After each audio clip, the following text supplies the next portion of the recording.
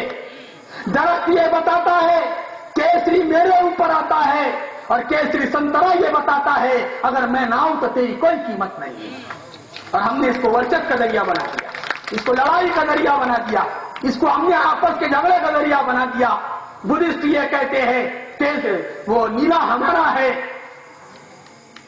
یہ کلر ہمارا ہے، ہم کلر کے نام پر بڑھ گئے، دھرم کے نام پر بڑھ گئے۔ اور عجیب بات ہے میرے بھائیوں، ہم دھرم کے نام پر لڑنے والے تو نہیں تھے، ہم تو سب بھارتیہ تھے، ہم تو سب ہندوستانی تھے، ہم تو سب انڈین تھے، اور آج بھی انڈین ہیں۔ اور میں کہنا یہ چاہتا ہوں، آؤ اے میرے ہندو بھائیوں، آؤ اے میرے مسلمان بھائیوں، ہم متحد ہو کر ایک ساتھ کھڑے ہو کر ہندوستان کو جو دشمن آ کے دکھا رہا ہے، اور سڑک کے اوپر اور بارڈر کے اوپر جو دشمن ہماری بھارت کی سینا کو للکار رہا ہے، ہم کہنا یہ چاہتے ہیں، آؤ ہم سب مل کر، ہمارے ہندو بھائی بھی آئے، ہمارے مسلمان بھائی بھی آئے، ہمارے سکھ بھائی بھی آئے، ہمارے عیسائی بھائی بھی آئے، ہمارے بدھسٹ بھائی بھی آئے، سارے بھارتیہ ایک ساتھ کھڑے ہو جائے۔ اللہ کی قسم کھا کے کہتا ہوں، چائنا میرے دیش کو آنکھیں دکھاتا ہے، چین میرے دیش کے بھارت دیش پر قبضہ کرنے کی بات کرتا ہے، میں چائنا کو یہ کہنا چاہتا ہوں، اگر ہم سارے سماج والے، سارے دھرم والے ایک ساتھ کھڑے ہو کر اگر پیشاب کر دے، تم سارے کے سارے بیٹھ کے چلے جاؤ گے۔ سمجھتے کیا؟ اور یاد رکھنا، اگر ہمارے بھارت دیش کی طرف اور بھارت دیش کی زمین کی طرف اور بھارت دیش کی جنتا کی طرف، چاہے وہ ہمارا ہندو بھائی ہو، چاہے وہ ہمارا سکھ بھائی ہو، چاہے وہ کسی بھی سماج سے تعلق رکھتا ہو، یاد رکھنا تمہارا ہمارا رشتہ انسانیت کے ناطے سے تو ہو سکتا ہے، لیکن بھارتیہ ہونے کے ناطے ہمارا ان سے رشتہ ہے۔ اور اگر تم ہمارے ہندو بھائی کی طرف نظر اٹھا کے بھی دیکھو گے، سب سے پہلے تمہارے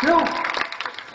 یہ تو دھرم کے نام پر تم لوگ لڑا، ستا کے نام پہ کچھ لوگ لڑا، اور یہ شر پسند طاقتیں ہندو مسلم کو بانٹنا چاہتی ہے، ماحول خراب کرنا چاہتی ہے، ماحول کو بگاڑنا چاہتی ہے۔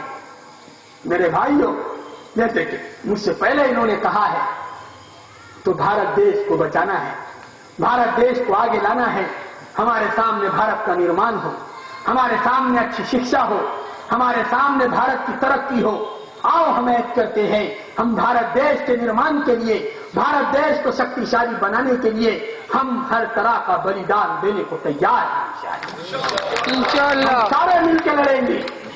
میرے بھائیوں، بڑی عجیب بات ہے، دیش کے لیے جو لوگ قربانیاں دیتے ہیں، دیش کے لیے جو سرحدوں پر اور بارڈروں پر لڑتے ہیں، دیش کے لیے جو بارڈر پر کھڑے ہو کر ہمارے دیش کا سپاہی، ہمارے دیش کا فوجی لڑتا ہے اور انگریزوں سے لوہا اور دوسرے دشمنوں سے لوہا مول لیتا ہے اور بھارت دیش کی رکشا کرتا ہے، میں سیلوٹ کرتا ہوں ہمارے بھارت دیش کی فوجیوں کو، میں سیلوٹ کرتا ہوں ویر عبدالحمید کو، میں سیلوٹ کرتا ہوں شہید بھگت سنگھ کو، میں سیلوٹ کرتا ہوں ہمارے دیش کے لیے بلیدان دینے والے ان فوجیوں کو میں سیلوٹ کرتا ہوں، ان پولیس پرشاسن کو جو رات دن جاگ کر دیش کی رکشا کرتے ہیں، دیش کی سرکشا کی باتیں کرتے ہیں، دیش کی سرکشا کی فکر کرتے ہیں۔ میں آپ کو بتاؤں جو دیش کے لیے جان دیتا ہے اس کا سب سے بڑا یہ بلیدان ہے۔ میرے بھائیوں، ہمارا سب سے پہلی ایک بات بتاؤں، جنتا اور پولیس پرشاسن کا تعلق ایسا ہونا چاہیے جیسے تعلق شہد اور اس کے مٹھاس کا ہوتا ہے۔ جیسے شہد کو اس کے مٹھاس سے الگ نہیں کر سکتے، جنتا کو پولیس پرشاسن سے اور پولیس پرشاسن کو جنتا سے الگ نہیں کر سکتے۔ اگر بھے کا ماحول ہوگا، خوف کا ماحول ہوگا، بتاؤ حفاظت کون کرے گا، رکشا کون کرے گا؟ ہم دونوں کو ساتھ میں آنا ہوگا۔ اور یاد رکھنا، کبھی قانون ہاتھ میں نہ لینا، قانون والوں کا ہمیشہ ساتھ دینا، ان کا سہیوگ کرنا، ان کے ہر طرح مدد کرنا۔ وہ ہماری مدد کرتے ہیں، ان کی مدد کریں۔ تو میں ایک بات آج کے اس اسٹیج سے میں ہمارے آدرنیہ اور سمانیہ ہمارے ملک کے وزیر اعظم کو ایک میسج، ایک پیغام دینا چاہتا ہوں۔ میری گزارش یہ ہے میڈیا سے، اور میری گزارش ہے یہاں کے پولیس پرشاسن سے، میری یہ چھوٹی سی گزارش اوپر پہنچا دی جائے۔ یہ گزارش میں نے ایک جگہ اور کی جہاں پر میرا اس عنوان پر پروگرام ہوا، ہندو بھائی بھی بہت کثیر تعداد میں موجود تھے، وہاں پر یہ پروگرام میں نے یہ گزارش کی ہے۔ اور میری ایک فرمائش ہے، میری ایک تمنا ہے کہ بھارت دیش کے سرحد پر دیش کا فوجی اور دیش کا سپاہی اپنے جان کی بلی دے رہا ہے، اب بلیدان دے رہا ہے۔ ایسے وقت میں جب وہ جان دے دیتا ہے اور وہ سرحد پر جاگتا ہے، میں آپ کو کہوں گا کہ بھارت دیش کی جنتا آرام سے اس لیے سو رہی ہے کہ بھارت کی بارڈر پر بھارت کا سپاہی جاگ رہا ہے۔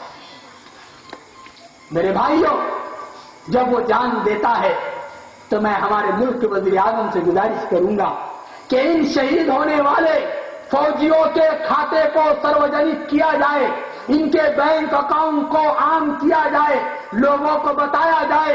اور میں بھارت دیش کے 1 ارب 25 کروڑ بھارتیوں سے یہ کہنا چاہتا ہوں، 1 ارب 25 کروڑ بھارتیوں سے یہ کہنا چاہتا ہوں، صرف تم کو زیادہ نہیں کرنا۔ اگر ہمارے دیش کے لیے کوئی پولیس والا، کوئی فوجی شہید ہوتا ہے، اپنی بلی دیتا ہے، بلیدان دیتا ہے اور دیش کی رکشا کرتے ہوئے قربانی دیتا ہے، تو میرے بھائیوں ہماری گزارش یہ ہے، ایک ایک بھارتی 1-1 روپیہ اس کے اکاؤنٹ میں ڈالے۔ اللہ کی قسم، اگر 5 فوجی اگر آج کسی نے ہمارے دشمن نے شہید کر دیا، جیسے شہید عموماً ہوتے رہتے دیش کی رکشا کے لیے، تو 1 ارب 25 کروڑ بھارتیوں نے اگر 4 فوجیوں کے اکاؤنٹ میں 4 روپئے ڈال دیے تو فوجیوں کے گھر والوں کو ایک ہی دن میں 1 ارب 25 کروڑ روپئے مل جائیں گے، اور پھر وہ سارے کے سارے اپنے بچوں کے بارے میں اور اپنے آنے والی نسل کے بارے میں، فوجی بنانے کے بارے میں،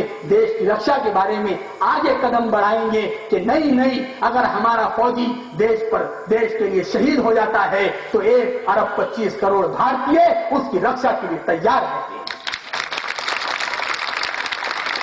اتنا بڑا کام ہے، پھر کسی کی مدد کی ضرورت نہیں، پھر آپ بھی فوجی بنوں گے، آپ بھی ملٹری میں جاؤں گے، آپ بھی سڑک پر جاؤں گے، اور آپ کو یہ معلوم ہو جائے گا میں مر بھی گیا تو میرے پیچھے میں اکیلا نہیں کھڑا ہوں، 1 ارب 25 کروڑ بھارتی لوگ کھڑے ہیں۔ میرے بھائیوں، تو آؤ آج کا ہمارا یہ پروگرام جو جمعیت علماء کے بینر تلے ہو رہا ہے، جمعیت علماء کی بنیاد 1919 میں رکھی گئی۔ اس کے بنیادوں میں بہت سارے علماء کا نام ہے، مفتی کفایت اللہ حضرت مولانا شیخ الہند مولانا محمود حسن دیوبندی رحمۃ اللہ علیہ، اور اس زمانے کے اکابر علماء کرام، کہ جس بینر تلے اور یہ جھنڈا ہمیں نظر آ رہا ہے، رسول اللہ نے فتح مکہ میں اس کو اپنا جھنڈا بنایا تھا۔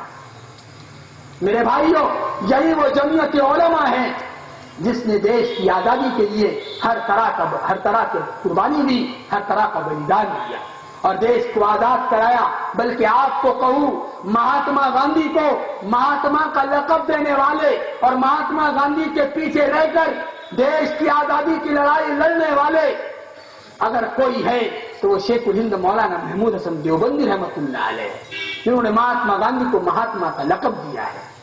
پھر اس کے بعد میں شیخ الہند کا انتقال 1921 کے اندر ہو گیا۔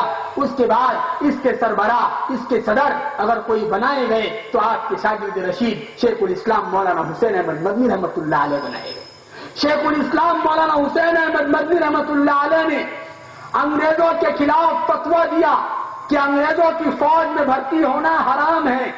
انگریز نے مقدمہ چلایا، کراچی کی عدالت میں لائے گئے اور کہنے لگے شیخ الاسلام حسین احمد مدنی سے، حسین احمد کیا تم نے یہ فتویٰ دیا انگریزی فوج میں بھرتی ہونا حرام ہے؟ ترک موالات کا فتویٰ جاری کیا۔ تو حسین احمد مدنی رحمت اللہ علیہ دھاڑتے ہوئے کہا ہاں میں نے فتویٰ دیا تھا، میرا فتویٰ ہے اور میرا فتویٰ رہے گا کہ انگریز کی فوج میں بھرتی ہونا حرام ہے۔ انگریز نے کہا حسین احمد جانتے ہو اس فتوے کو دینے کی سزا کیا ہوگی؟ شیخ الاسلام نے کہا شیروانی کھول کے ہاں جانتا ہوں، اس لیے کفن ساتھ لے کے آیا ہوں۔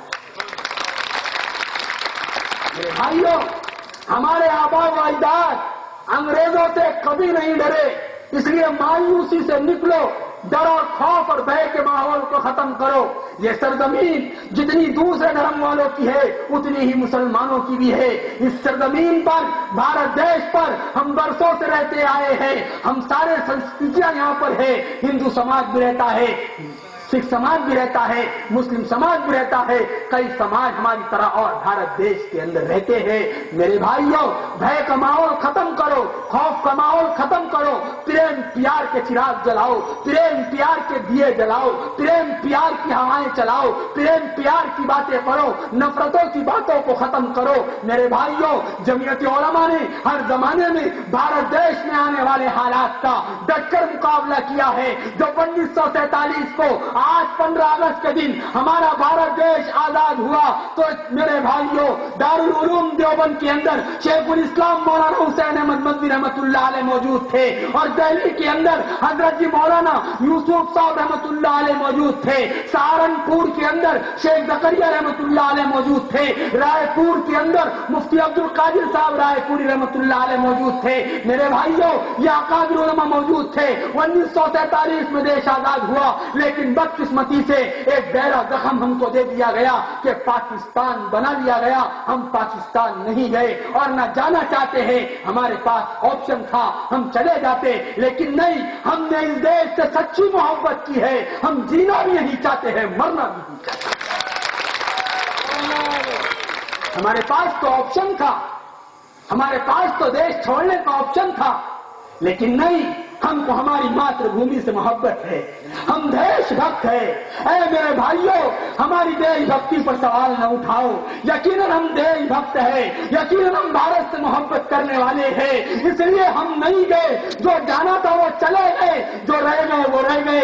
آؤ میں تمہیں بتاتا ہوں تقسیم ہند کا واقعہ کہ تقسیم ہند میں کیا ہوا۔ ہندوستان تقسیم ہو گیا، مولانا حسین احمد مدنی ہندوستان کو تقسیم کرنے کے فیور میں نہیں تھے۔ میرے بھائیوں، مولانا ابوالکلام آزاد بھی ہندوستان کو تقسیم کرنے کے فیور میں نہیں تھے، وہ تو وہ وشال بھارت دیکھنا چاہتے تھے، وہ تو وہ بڑا بھارت دیکھنا چاہتے تھے، وہ تو سارے بھارت کو، اکھنڈ بھارت کو اور اکھنڈ بھارت پر ترنگا لہراتے ہوئے دیکھنا چاہتے تھے۔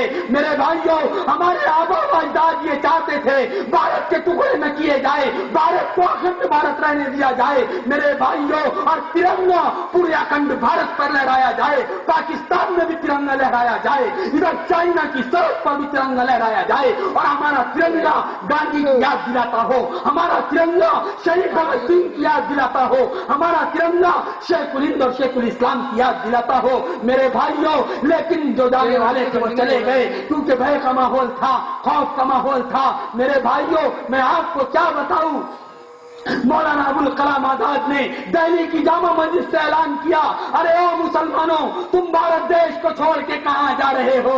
ارے او مسلمانوں، یہ لال قلعہ کس کے حوالے کر کے جا رہے ہو؟ ارے او مسلمانوں، یہ تاج محل کس کے حوالے کر کے جا رہے ہو؟ او مسلمانوں، یہ ہزاروں مسجدیں کس کے حوالے کر کے جا رہے ہو؟ تم یہاں سے کیوں جا رہے ہو؟ تمہارے آبا و اجداد نے اس دیش کو آزاد کرانے کے لیے قربانیاں دی ہیں۔ میرے بھائیوں، مولانا ابوالکلام آزاد چیختے رہے، ادھر دارالعلوم دیوبند میں شیخ الاسلام مولانا حسین احمد مدنی آواز لگاتے رہے، ادھر رائے پور میں مفتی عبد القادر صاحب رائے پوری آواز لگاتے رہے، ادھر نظام الدین میں حضرت جی مولانا یوسف صاحب رحمۃ اللہ علیہ آواز لگاتے رہے۔ میرے بھائیوں، جو جانا تھا چلے گئے، ہم رہ گئے اس لیے کہ ہمارے پرکھوں نے ہمیں دیش بھکتی سکھائی ہے، اور یہ سکھایا ہے آخری دم تک اپنی ماتر بھومی، اپنے بھارت دیش سے سچا پیار کرنا، جان اگر دینی پڑے تو دے دینا، لیکن اپنے ماتر بھومی سے غداری کبھی مت کرنا۔ میرے بھائیوں، ہم کو تو دیش بھکتی سکھائی گئی ہے، ہمیں تو پریم پیار سکھایا گیا ہے۔ ہمیں تو بھائی چارہ سکھایا گیا ہے. جب ایک کرسی پر سردار ولبھ بھائی پٹیل اور مولانا آزاد بیٹھا کرتے تھے, ہم تو وہ بھارت دیکھنا چاہتے ہیں. اور سنو, ہمارے سڑک پر اگر ہمارا دشمن ہم کو للکار رہا ہے اور وہ یہ خواب دیکھ رہا ہے کہ وہ بھارت دیش پر قبضہ کریں گے, وہ یہ خواب دیکھتا ہے, چائنا یہ خواب دیکھتا ہے کہ وہ بھارت دیش کی سرحد پر قبضہ کرے گا, سنو, پھر ہم دوبارہ بھگت سنگھ پیدا کر دیں گے, پھر ہم دوبارہ ویر عبد الحمید پیدا کر دیں گے, پھر ہم دوبارہ سردار ولبھ بھائی پٹیل پیدا کر دیں گے, پھر ہم دوبارہ مہاتما گاندھی پیدا کر دیں گے, پھر ہم دوبارہ بابا صاحب امبیڈکر پیدا کر دیں گے, پھر ہم دوبارہ شیخ الہند اور شیخ الاسلام پیدا کر دیں گے. نعرے تکبیر, اللہ, ہندوستان زندہ آباد, علماء جمعیت اسلام زندہ آباد, جمعیت العلماء ہند زندہ آباد, نعرے تکبیر, اللہ اکبر, علماء دیوبند زندہ آباد. میرے بھائیوں, ہمارے پرکوں کی یہ تاریخ ہے اور ہمارے پرکوں نے ایسی قربانیاں دی ہیں کہ اس دیش کو آزاد کرانے کے لیے, اور ہمیں پریم پیار سکھایا ہے, ہمیں محبت سکھائی ہے. اور میں آپ کو بتاؤں, اسلام کے اندر سمانتا کتنی ہے, برابری. اپنی طرح سمجھو, میری بات غور سے سننا. میں ہمارے پریم کمار بوکے صاحب کی توجہ چاہوں گا اور ہمارے پولیس ادھیکاریوں کی بھی توجہ چاہوں گا. اسلام کی شکشا سنتے جاؤ, اسلام کا مسئلہ سمجھتے جاؤ. اسلام نے کتنی سمانتا دیا, کتنی برابری کا حق دیا. کچھ سماج وہ ہے, اگر دوسرے سماج والا آ کر بیٹھ گیا تو کچھ سماج اس جگہ پر بیٹھتے نہیں. بات سمجھ میں آ رہی میری؟ کوئی سماج والے نے اگر کسی پلیٹ میں کھا لیا, دوسرا سماج والا, کچھ سماج ہندوستان میں, بھارت میں ہے جو اس پلیٹ میں کھاتے نہیں. جس گلاس سے انہوں نے پانی پیا, کچھ سماج ایسے ہیں کہ وہ پانی پیتے نہیں. لیکن قربان جاؤ اسلام دھرم پر اور اسلام کی شکشا پر اور اسلام کی تعلیم پر اور اسلام کے نظام پر. کہنے لگا اسلام کہتا ہے, اسلام کی شکشا یہ ہے, اگر کوئی ہندو بھائی, کوئی سکھ بھائی, کوئی عیسائی بھائی, کوئی بدھسٹ بھائی, کوئی جین بھائی, کوئی کسی بھی سماج اور دھرم سے تعلق رکھتا ہو, کون سا ہی کام وہ کرتا ہو, اس کا کون سا ہی پیشہ ہو, اگر اس نے پانی پیا تو بس اتنا دیکھو کہ اس نے کوئی نشہ والی چیز تو نہیں پی, شراب تو نہیں پی, بھنگ تو نہیں پیا, چرس تو نہیں پیا, افیم گانجا تو نہیں پیا, درست تو نہیں لی, کوئی نشہ کی چیز تو نہیں لی. اگر اس نے نہیں لی, اسلام کہتا ہے اے مسلمان, ایسے ہندو بھائی جو نشہ نہیں کرتا, جو شراب نہیں پیتا, جو افیم چرس نہیں پیتا, اس کے منہ کا بچا ہوا پانی تو پی سکتا ہے. اے مسلمان بھائی, تو سکھ عیسائی کے منہ کا بچا ہوا پانی, اس کا جھوٹا پانی پی سکتا ہے. صرف ایک شرط ہے, اگر اس نے نشہ کیا ہے تو نشے کی حالت میں تو اس کے منہ کا بچا ہوا پانی نہیں پی سکتا, باقی سارے حالتوں میں تو اس کے منہ کا پانی پی سکتا ہے. مجھے بتاؤ, اتنی بڑی سمانتا کی دلیل اور کون سے دھرم میں ہے؟ برابری کی دلیل کون سے دھرم میں ہے؟ اسلام نے پابندی لگائی تو نشے پہ لگائی, چرس پہ لگائی, پانی پہ نہیں لگائی. آج عجیب بات ہے, شراب کے لائسنس دیے جا رہے, پابندی ہندو مسلم پہ لگائی جا رہی. میرے بھائیوں, تو اسلام نشے کے خلاف ہے, اسلام شراب کے خلاف ہے. بہرحال مجھے تو یہ بتانا تھا میرے بھائیوں, اس دیش کی آزادی کے لیے, اس دیش کو آزاد کرانے کے لیے, انگریز ظالم جابر طاقتوں کے پنجے سے آزاد کرانے کے لیے سب دھرم والوں نے, سب سماج والوں نے, سارے بھارت واسیوں نے مل کر قربانیاں دی ہے, سب نے اس کو آگے بڑھایا ہے. تو مجھے ایک شعر یاد آتا ہے, سب سے پہلے بلیدان دینے میں مسلمانوں نے پہل کی تھی, قربانیاں دی. آج ہم کو اتنے زخم دے دیے گئے, اللہ کی قسم ہمیں زخم سمجھ میں نہیں آتے. تو مجھے ایک بات سمجھ میں نہیں آتی کہ پھر یہ برادران وطن, ہمارے بھائی, ہمارے دوسرے سماج کے بھائی ہم سے نفرت کیوں کرتے ہیں؟ ہمیں سے اہل برادران وطن, ہمیں سے برادران وطن بیزار کیوں ہے ہم سمجھے نہیں. ہمیں سے برادران وطن بیزار کیوں ہے ہم سمجھے نہیں. ہمیں ان کے راستے کی دیوار کیوں ہے ہم سمجھے نہیں. اگر راجیو گاندھی, اندرا اور نہرو کے قاتل ہے وہ, تو پھر ہم دیش کے غدار ہے ہم سمجھے نہیں. بھائیو، ہم کو تو اتنے زخم دے دیے گئے، ہم کو تو اتنا مایوس کر دیا گیا، لیکن میں آپ کو کہوں گا سب کے ساتھ پریم پیار کا ماحول کرو، برتاؤ کرو. ہمارا بازو والا اگر کوئی ہندو بھائی ہے، اس کی دکان ہے، اس کی خیر خیریت پوچھ لیا کرو. ہمارے ادھر کوئی بدھ اور کوئی سکھ عیسائی رہتا ہے، اس کی خیر خبریت، اس کا کچھ حال چال پوچھ لیا کرو. اس سے پریم پیار کا ماحول تیار ہوگا، اور وہ فرقہ پرست طاقتیں اور وہ لڑانے والی طاقتیں، وہ شکتیاں جو لڑانا چاہتی ہے، جو نظر نہیں آتی لیکن لڑانا اچھی طرح جانتی ہے، ایسی شکتیوں کو ہندو مسلم کو لڑانے کا موقع نہیں ملے گا. مجھے بتاؤ تو صحیح، جب ہندو مسلم کا فساد ہوتا ہے، اللہ کی قسم کون کہاں؟ میرے والد صاحب ایک مثال دے کے سمجھاتے تھے. کیا مثال دیتے تھے جانتے ہو؟ کہنے لگے ہندو مسلم میں بڑی پکی دوستی تھی، ہندو مسلم میں بڑا پیار تھا. تو اس میں ہندو میں ایک جو تھا اس کا نام تھا گلاب راؤ. کیا نام تھا اس کا؟ اور جو مسلمان تھا اس کا نام تھا شیخ گلاب. اس کا نام کیا تھا؟ یہ میرے والد صاحب ہمیشہ سناتے رہتے. ان دونوں میں بڑی پکی دوستی تھی. اتنی بات کہہ کر اپنی بات ختم کر دوں گا. تو ان دونوں میں اتنی پکی دوستی تھی. اب ان دونوں کی دوستی کو دیکھ کر تیسرا آدمی جلتا تھا کہ گلاب راؤ کو اور شیخ گلاب کو کیسے الگ الگ کیا جائے اور کیسے لڑایا جائے. تو اس نے ایک پیکرا کھیلا. دونوں غریب قسم کے آدمی تھے، روزانہ کمانے جاتے تھے اور کمانے کے بعد ایک درخت کے نیچے آرام کرتے تھے. تو یہ جو دبلا پتلا آدمی، لڑانے والی شکتیاں کوئی موٹی تازی نہیں ہوتی. لڑانے کے لیے ٹائم تھوڑی لگتا، لڑانے کے لیے ٹائم نہیں لگتا، بلکہ آدمی تو یوں ہی لڑ لیتا ہے. محبت بنانے کے لیے بہت ٹائم لگتا ہے میرے بھائی. تو اب وہ تیسرے آدمی نے دیکھا کہ شیخ گلاب اور گلاب راؤ یہ دونوں ہندو مسلم بڑے پکے دوست ہیں، بڑے پکے پریمی ہیں، ایک دوسرے کو بڑا چاہتے ہیں. یہ اس کا حال چال پوچھتا، یہ اس کا حال چال پوچھتا، اور دونوں ایک دوسرے کے پیسے لیتے دیتے ہیں، ایک دوسرے کے درد میں کام آتے ہیں. تو کائن کو لڑانا چاہیے، کیونکہ بہت سارے لوگوں کے کام لڑائی بغیر بنتے نہیں. ان کو کام بنانا ہے تو لڑانا پڑتا، لیکن ہم خود دیکھتے ہیں الیکشن کے موقع پر. تو اب یہ تیسرے آدمی ان کے آنے سے پہلے پتھر لیا اور 4-5 پتھر لے لیا اور درخت پہ چڑھ گیا. اب جیسی درخت پر چڑھا تو ادھر تو شیخ گلاب تھا، ادھر گلاب راؤ تھا. ایک پتھر شیخ گلاب کو مارا. شیخ گلاب اٹھا، دیکھا گلاب راؤ کے علاوہ تو کوئی ہے نہیں، تو سو گیا. جان میرے دوست سے غلطی ہو گئی ہوگی، سو گیا. دوسرا پتھر لیا، گلاب راؤ کو مارا. گلاب راؤ نے اٹھا، دیکھا تو دیکھا جنگل میں تو کوئی ہے نہیں، شیخ گلاب میرا دوست ہے، غلطی ہو گئی ہوگی. تو دوسرا پتھر لیا، پھر شیخ گلاب کو مارا. شیخ گلاب نے دیکھا پہلا پتھر دوسرا پتھر برداشت کیا، تیسرے پتھر پر گلاب راؤ کی کالر پکڑ لیا. کہنے لگا تو نے پتھر مارا. وہ کہنے لگا کہ نہیں میں نے نہیں مارا. کبھی تیرے میرے علاوہ کون ہے کون یہاں؟ اس نے اس کی کالر پکڑا، شیخ گلاب نے گلاب راؤ کی کالر پکڑا اور گلاب راؤ نے شیخ گلاب کی کالر پکڑا. دونوں نے خوب لڑے، دونوں خون میں لہولہان ہو گئے. تو گلاب راؤ نے کہا اے میرے ہندو بھائیو آ جاؤ. شیخ گلاب نے کہا اے مسلمانوں تم آ جاؤ.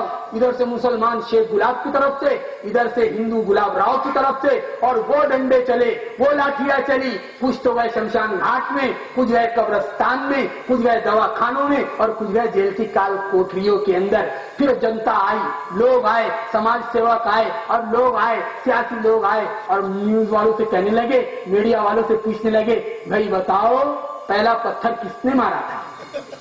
پہلا پتھر کس نے مارا تھا؟ تو میڈیا کیا کہتی؟